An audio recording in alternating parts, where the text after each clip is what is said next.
Point আছে, খুবই গুরুত্বপূর্ণ। একটা হলো আপনি ব্যাংকে কত টাকা রেখেছেন সেটা উল্লেখ করতে হবে, এবং আপনার ব্যাংক টাকা রাখার পর আপনাকে কি মুনাফা দিয়েছেন সেটা উল্লেখ করতে হবে।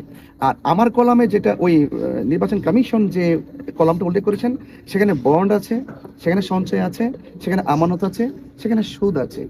এখন আমি যে আমারটা উল্লেখ করেছি, আমি কি সুদের উপর টিক মার্ক করেছি?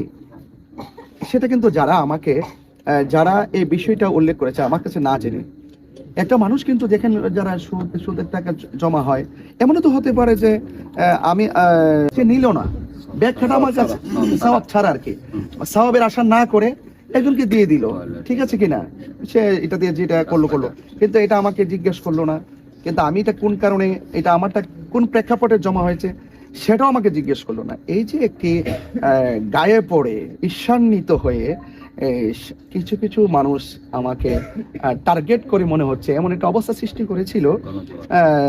আমি মনে করি নির্বাচন কমিশন এখানে একটু চিন্তা ভাবনা করা দরকার ছিল, যে একই সাথে যে বন্ড, সঞ্চয়, আমানত, সুদ, এগুলো একসাথে না রেখে যদি আলাদা আলাদা কলামে রাখতো, তাহলে কিন্তু আমরা কোন প্রেক্ষাপটে টাকা জমা রেখেছি আর এই টাকাটা কিসের পারপাস এখানে আসছে সেটা আমরা ওই ঘরে উল্লেখ করে দিতাম।